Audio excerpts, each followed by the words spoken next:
আমি চললাম, তুমি খাবার খেয়ে নিও। আমি কাজ শেষ করে দুপুরেই এসে খাবো।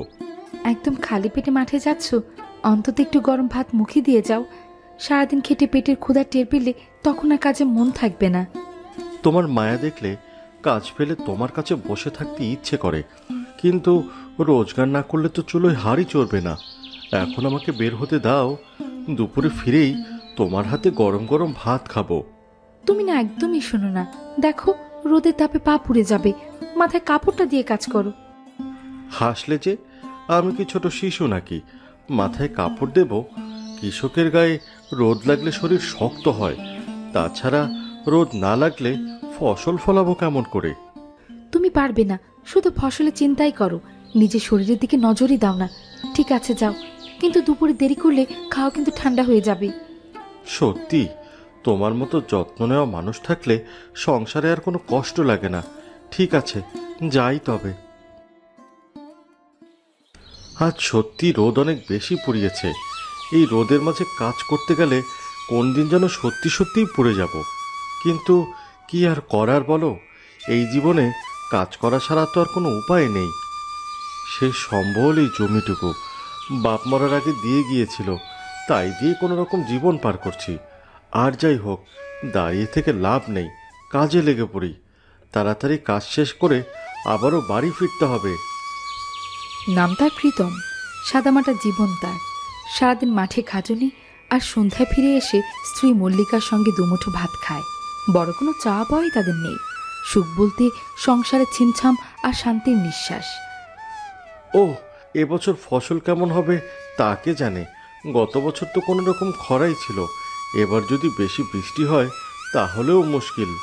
আহা, এই জমিগুলোর জন্য কত পরিশ্রম করি, তবুও যেন মন ভরে না। সে কোদাল চালিয়ে যেতে থাকলো।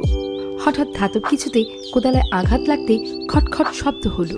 আঁচগুলো মাটির নিচে কিছু একটা আছে। এই কিসের শব্দ হলো রে? দেখি তো, কোনো লোহা লাকড়ি কিনা। জমিতে এসব থাকার কারণেই ঠিক মতো ফসল ফলানো যায় না। প্রীতম হাত দিয়ে মাটিগুলো সরিয়ে দেখে মাটির নিচে কিছু আছে কিনা। হঠাৎ সে দেখলো একটা পুরাতন সিন্দুক। এটা আবার কি হচ্ছে? মাটির নিচে কিছু লুকানো ছিল নাকি? জমিতে পাথর পড়েছে মনে হয়।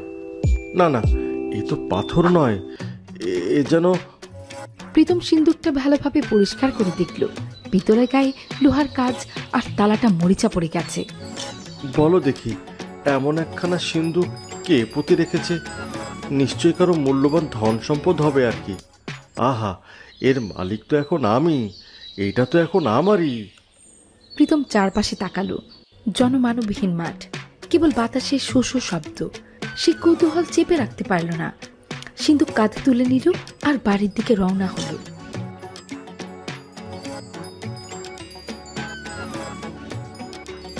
এ কি, আজ এত তাড়াতাড়ি কাজ শেষ হয়ে গেল তোমার?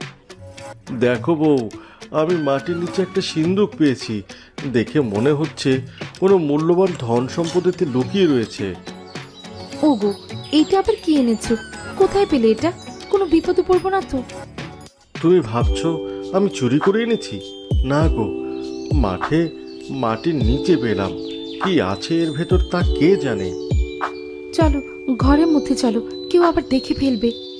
প্রীতম ও মল্লিকা সিন্দুক খোলার চেষ্টা করছে, কিন্তু দুজনেই অনেক চেষ্টা করেও কিছুতেই তালাটা খুলতে পারল না। আরে দেখছো না কত পুরনো, মরিচা পড়ে গিয়েছে, তাই হয়তো খুলছে না। আমি বরং একটা হাতুড়ি নিয়ে আসি। প্রীতম কথা মতো হাতুড়ি এনে তালা ভেঙে ফেলল, কিন্তু ভেতরে উকি দিতেই চোখ কপালে। সিন্দুকের ভেতরে ছিল মাত্র একটি সোনার মুদ্রা। মাত্র একটি মুদ্রা? এত খাটাখাটনি করে মাত্র একটা মুদ্রা? এই তো সে পাহাড় খুঁড়ে ইঁদুর বের করার ব্যাপারটা হচ্ছিল। আহা, ভাগ্যে যা থাকে তাই পাওয়া যায়। তবে এটা পুরনো মুদ্রা, তাই বেশ দামি হবেও বলে ভাবছি। এসব বাদ দাও আর কাজ কাম করো, যাও। এইসব শুধু গল্পতেই হয়, কলসি ভর্তি স্বর্ণ মুদ্রা পায়। এটা বিক্রি করে একটা গরু কিনবো, তাহলে আমাদের কিছুটা স্বাচ্ছন্দ্যে চলবে।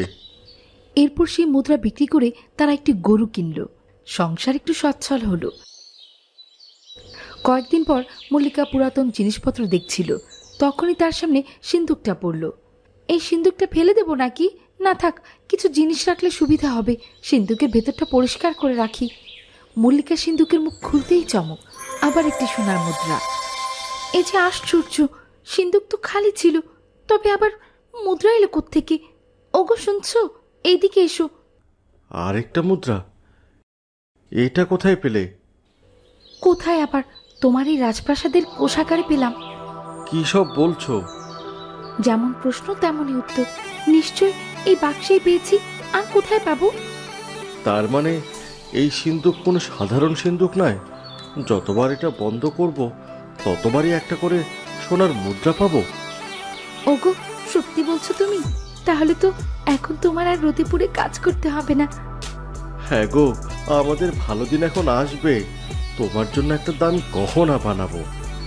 প্রীতম ও মল্লিকার জীবন নতুনভাবে শুরু হলো, কিন্তু তারা কোনো লোভ করলো না। যতটুকু প্রয়োজন ততটুকুই নিল। এইদিকে পাশের বাড়ির নিতাই আর তার বউ সন্দেহ করতে লাগলো, ওদের এত সুখ কেমনে হয়? কয়দিন আগেও দেখলাম সারাদিন মাঠে কাজ করে, আর এখন দেখছি গরু কেনে, বাজার সদাই করে। কিছু একটা রহস্য আছে। সত্যিই তো, আমারও মনে হয় আগে তো সারাদিন কাজ করেও সাধারণই চলতো, আর এখন প্রীতম কাজও করে না, তবুও কেমন রাজা বাদশার মতো চলে। তুমি একবার খোঁজ নিও তো। সেই কাজ তুমি আমার উপর ছেড়ে দাও, আমি কালই রহস্য জেনে আসবো। খোঁজ নিয়ে দেখো তুমি। কথা মতো নিতাইয়ের বউ মল্লিকাদের বাড়িতে গেল। বৌদি, কতদিন হলো তোমার সঙ্গে মন খুলে গল্প করিনি। তোমার কপালে সুখ জুটেছে গো, তাই না? তোমার মায়ের কথা শুনে মন ভালো লাগলো। এসো বসো। তোমার আর প্রীতম দাদার দিন তো এখন বেশ চলছে। বাজারে সেরা চাল, ভালো কাপড়, গরু, কি কপাল বলো তো। আমাদের তো দিন কাটানোই কষ্ট। আসলে কি জানো, সব ভাগ্যের কথা, বেশি কিছু না। তবে আমাদের দিন এখন ভালো কাটছে। বলো না গো বৌদি, কিভাবে?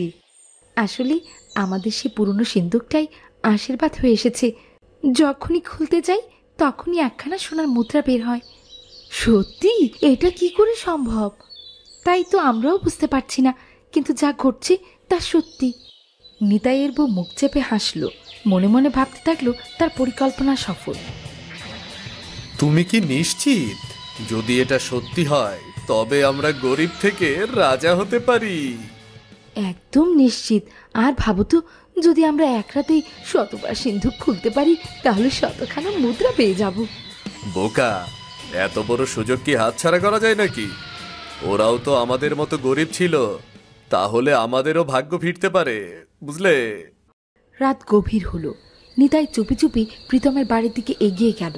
চারদিক নিস্তব্ধ। সে নিঃশব্দে উঠোন পেরিয়ে ঘরের কোণে রাখা সিন্ধুকের কাছে গিয়ে দাঁড়ালো, আর সেইটা তুলে নিয়ে চলে এলো। বউ, দেখো, একদম সহজেই কাজটা হয়ে গেল। ও অপূর্ব, এখনই চলো, দ্রুত খুলে দেখি। তারা দ্রুত সিন্দুক খুলল।